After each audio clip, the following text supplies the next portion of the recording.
So Hannah, it's great to have you on the show. Thank you very much for joining me. I saw, obviously, I've had done a bit of research on you and Icy Bear. So maybe kind of, do you want to tell me a bit about how it kind of started and what you do? Yeah. Oh, my crazy journey with Icy Bear, honestly. So yeah, I mean, my story's kind of, I guess, a bit different because obviously I'm a cosmetic dentist. That's what I've Yeah, been trained in.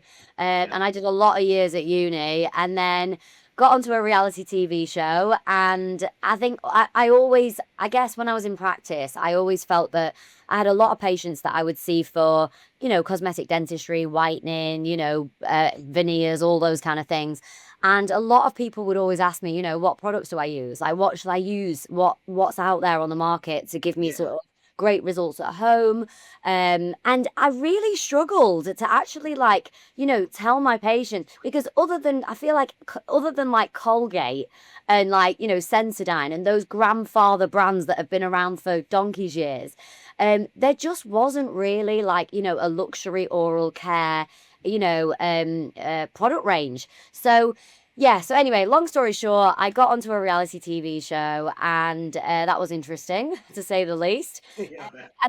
I felt that was a fantastic platform to launch my brand, Icy Bear Dental. So we launched in 2020, and honestly, I knew nothing about e-commerce. I literally built a really crap website. We had one product, which I'm sure is the same as a lot of ecom founders. You start off and you don't really know what you're doing. Yeah, Um, for sure. and yeah, and obviously we launched it on TV on ITVB and it just blew up. Like I did not expect the response that we had. And I guess that's kind of what makes my journey a bit different to others in terms of we had that instant TV exposure, uh, Yeah, which catapulted the business. Um, but at the same time, like the infrastructure wasn't quite there. Like I didn't understand digital marketing. I didn't understand email marketing. It was kind of just me and my PA at the time that were running this thing. And it just grew hugely.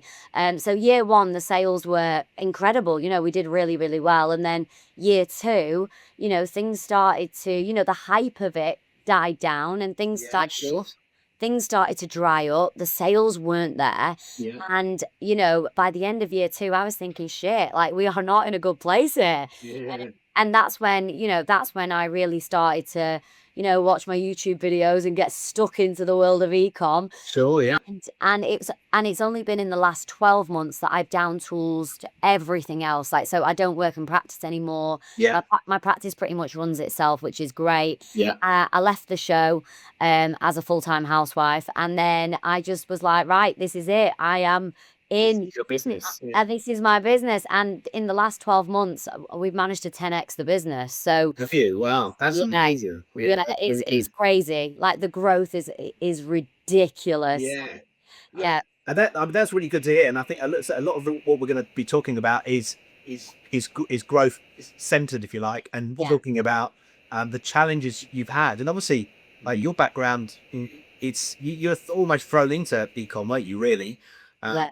Was it? So you say 2020? Was that during the? So that would have been during the pandemic, I It guess. was, yeah, it Yeah. was. I remember like we'd obviously planned the launch, we'd planned everything, and the day before my event that was going to be aired on ITV, we had it was an episode. They pulled it. They just pulled it, and they just said no, like we're going Wow. into full lockdown. We can't carry on filming, and it was just literally like the whole world had like collapsed. I was like, are you joking? Like everything was up until this point, but actually, in actual fact, it we launched it about 6 months later, Yeah. and I think the pandemic worked in our favor, to be honest. As Sure. it did with all of ecom, across ecom. I'd People were agree. home. It Yeah. was the right product. It was a whitening toothpaste. Everyone Yeah. at the time was they're on Zooms, this, that, the other. Everyone was way more conscious of themselves and, improving their appearance and their teeth and stuff like that. So I think it worked to our advantage, to be honest. No, it sounds like it's been a kind of bit of a roller coaster, I guess. In that it was it. I mean, it's scary to think that the pandemic was nearly 5 years ago. Is I it? know. That's a bit nuts. Isn't But it crazy? That time yeah, has flown. I think it's really exciting, Mick. You're talking about 10x in the business, which is, I think, that's phenomenal. And I think for you to share some of your insights and say is going to be really, really good for people watching. So tell me so you mentioned earlier that this is what you're doing now. Yeah. Yeah. So tell me what you're kind of doing on a sort of day-to-day basis. What does that look like? Oh goodness. A bit of everything really. I mean, I think my role now is very much sort of like oversight with the team. Sure. I've got some great people now on board. Yeah. I mean, that was a challenge in itself, finding the right people and getting the right team. I mean, that's definitely been in itself a journey to get the right people on board. But I feel like now, I've got much more of an oversight. I am myself more creative, so I sit more on the marketing side of things. Sure. Yeah. So creative direction and that kind of thing is sort of sits with me. Yeah. And also we are, we're very active on social media. We're a very sort of social media focused brand. Yeah. So there's a lot of content that we've got to churn through. So again, I spend my days now talking about dentistry rather than doing it. Yeah, absolutely. So a lot of my time is taken up with content creation, Yeah. oversight of marketing activities, and then across everything really in terms of, the website, our paid ads, liaising with our agencies. So yeah, it's kind of like an overview really now. Yeah. Whereas I'd say probably 6 to 12 months ago, I was down in the reeds, like editing Yeah. emails and doing this and doing that, and, doing a bit of everything. Whereas now I am able to sit back and look at it more as a helicopter view. Yeah, sure. So I mean, you make so that the whole 10x thing. So forgive me. What did you say? How long did you say that was over the last Months, over 12 months. really? So what's that? I mean, that's a fairly monumental kind of milestone to reach, if you like. Tell me about that, the kind of last year and what's changed Um, relative to to, previous times.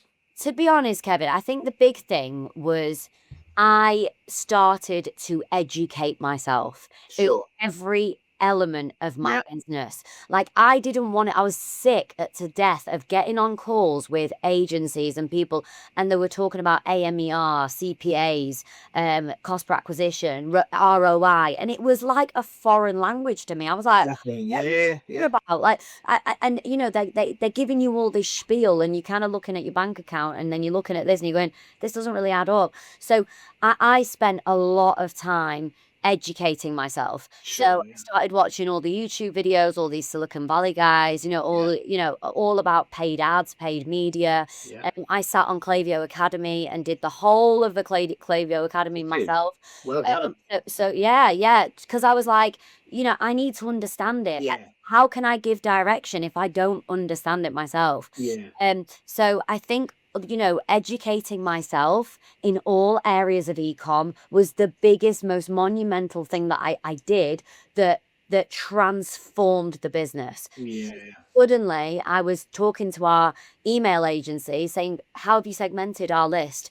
Who are you? What flows have you got set up? Who are you sending to? What's in our welcome email? They were like, oh shit, she knows what she's talking about. Yeah. So that was huge. Like that, I think really sort of really immersing yourself in that and learning things yourself is so key. You can't leave it up to other people. Yeah. I think the email marketing was a big side. In January last year, I sat on Klaviyo Academy in January and I sorted our emails out. That was huge. So that was, a 30-40 grand revenue a month increase once that had been sorted. Yeah. Then That's really interesting. That is because I do a lot of sort of discussions around that retention because most businesses focus on acquisition and bringing stuff in, whereas actually, particularly for you, that you have a product that runs out. Exactly. Yeah. And retention and lifetime value is key. Like it's Yeah. key because, paid media is expensive. Like, Yeah. getting a customer in the door, you have to pay for that. But can you hold on to them? And we've done a lot of work around retention, loyalty schemes, ways that we can really nurture the list. And that's one of the reasons why the flows are so important. Most brands will have 3 or 4 flows. We have 15 flows built. So like at any one time, if you come on our website or you purchase from us, you're stuck in our spider web. You ain't getting away, So, and not in like a hounding way, but in a No, bit. no, no. It's cleverly built so that Yeah. we're always there. And I think that was one of the key things for us with our email marketing was the flows, Yeah. and setting those up.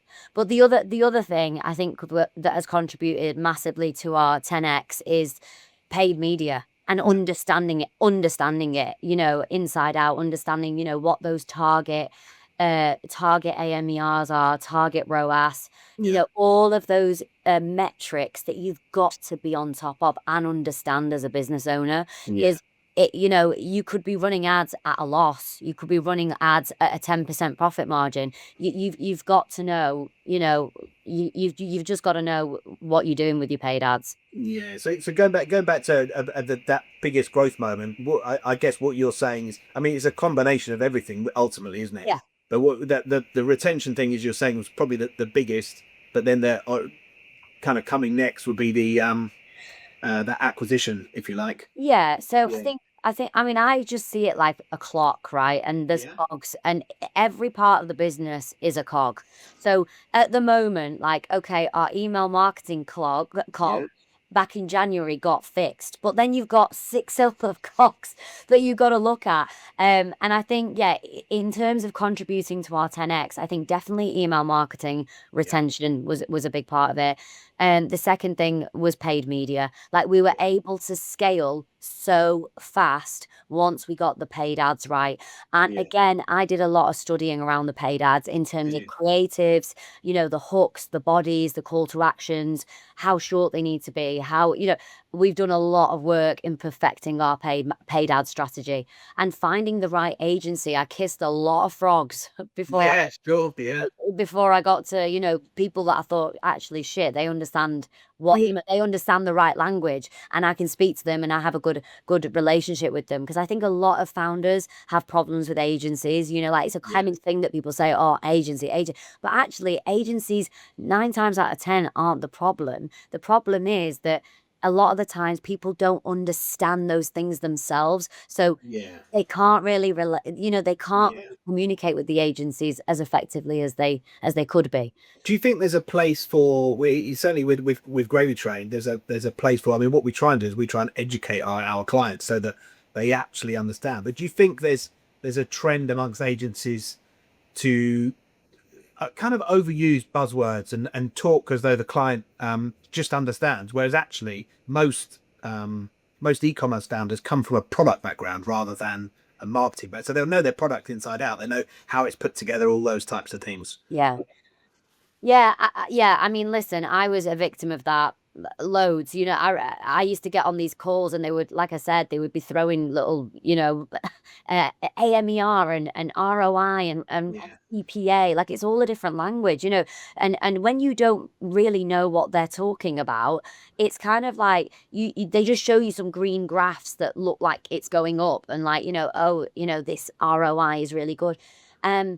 So yeah, I think that there is a lot of that does go on. Yeah. But then I do think it's down to the founder to get on YouTube and start learn what it means. Like, you have Yeah. to go and I think we are responsible as the founders to educate ourselves Yeah. in what they are talking about. And do you know what? There was a really interesting time, Kevin, when I had an agency, and they were good on Meta, they were shit on TikTok. Yeah. And I kept looking at the creators, and I was like, this is just not right.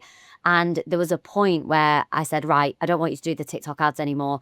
And I just went and learned TikTok ads. I just went on YouTube. I was like, how do I do TikTok ads? Can't be that hard. It can't be that hard. Anyway, got into the TikTok ads manager, and I ran it myself for a month. It was the most profitable month we'd Was it really? ever had on TikTok ads. And I mean, it's with an agency now, but it was such a good exercise for me, because I then understood it. I was like, oh, okay, that's how you set up a campaign. That's near looking at that.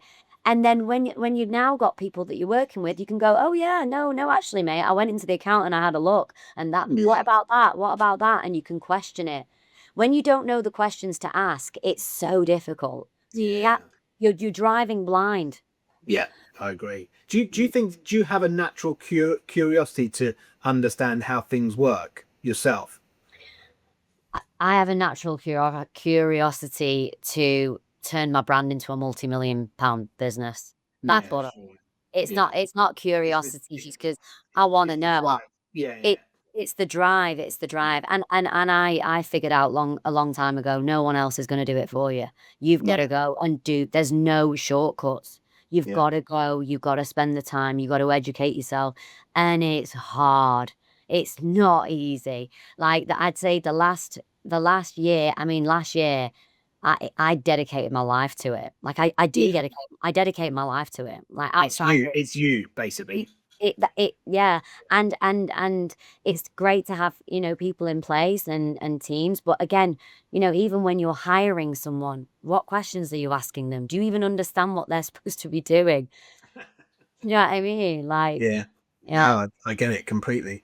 So going on to the kind of the sort of industry trends and those types of things. What do you think? What's the kind of one e-commerce type trend that you'd be kind of betting big on right now? I think AI is a huge Sure. Yeah. is a huge thing, is a huge thing. And also, changing the customer's experience on your website with AI, like there's some really good tools at the moment out there. There's some really good things that are being developed. So that, it's almost like having the shop assistant. It's like walking into a shop, right? And having an assistant go, "Hi, how can I help you?" Da, da, da, da, Yeah. and walking you through the website the same Yeah. way that you would walk into a store and have someone, ask you what size you need or what you're looking for, or da, da, da, da, da, da. I think that's Yeah. going to be the big thing, like, in terms of really changing the customer experience on the website. Yeah, that no, I probably agree with you on that. And certainly, you look at how AI was being used a year ago versus now, and you can imagine what it's going to be like in another year's time. Yeah. It's fairly mind blowing. Huge. It's Yeah, huge. absolutely. It's Yeah. huge. Yeah. So, Yeah. so what about your? I mean, you talked earlier about paid ads, and you talked about TikTok and those sorts of things. I mean, we see customer acquisition costs rising. Is that something you're seeing? Yeah, yeah, yeah. I mean, listen, it is getting expensive to Yeah. advertise on these platforms, but I do believe it's all down to the creative. Sure. Yeah. It's all down to the creative. You Yeah. can get low cost per acquisition if your creative's good. Yeah. It just depends on, like, have you mastered your creative strategy with ads? Because it's getting more competitive. The reason that the CPAs are going up is because people are getting better at it. Yeah. You're then competing against people that are really, like, that they're really drilling down on their hooks, that first 2 seconds of grabbing attention, and the bodies, the call to actions, they're cross testing everything, so you're up against those kind Yeah. of, Sure. so it's I do believe with paid media, it is all down to the creatives. Yeah, yeah, cool, excellent. What do you think brands aren't talking about enough? What do I think brands are not talking about enough? Um, I mean, I feel like it is becoming more of a trend now. But I think when we started with Icy Bear, um, I always wanted I always wanted the team and the behind the scenes to be shared with our audience. Yeah. And I think that's really key now. Hmm. Like, people, they want to see what's going on behind it all. Credibility, if you like. Yeah, personality, and also, like, yeah, I guess, like, especially on social media and things like that, with brands that are, like, really sort of, getting their team members involved, getting, that kind of thing. I think that's really key. It's that Yeah, feeling of community and yeah, really connecting with the brand. So that people don't want to just buy a bottle of shampoo anymore. They want to know how it was made, who's behind it, what's the team, what's the social media girl, what's it. It's becoming much more like that. Feeling like you're part of this, like, family yeah. that is the brand. As a consumer, I think that's what people want. Do you think COVID shifted that a lot? Um, I mean, I know with things like restaurants and those types of things, people during COVID they favoured the more local community family orientated restaurant rather than the chains, if you like. Yeah. I mean, yeah, I guess. I just feel like I'm not so sure it is COVID. I think it is more social media that has got Sure. a Yeah. a part to play for that. Yeah. Like it's content. It's what people want to watch. It's what Yeah. people engage with. People engage with people. Yeah. And I And think having the personality and the brand, they're engaging with that. they love it. They Yeah. love it. They love it. And I think, I guess with us, I think we're quite lucky because obviously I'm quite happy to get in front of a camera and Sure. chat and do this and do that. Yeah. And there are some founders that don't want to do that. Yeah. You don't want to do that, and you've got a quieter personality, or you don't like being on camera. Employ someone who does. Yeah. That's a Get someone on your team who loves it, yeah. and get out there and get your brand out there. Yeah.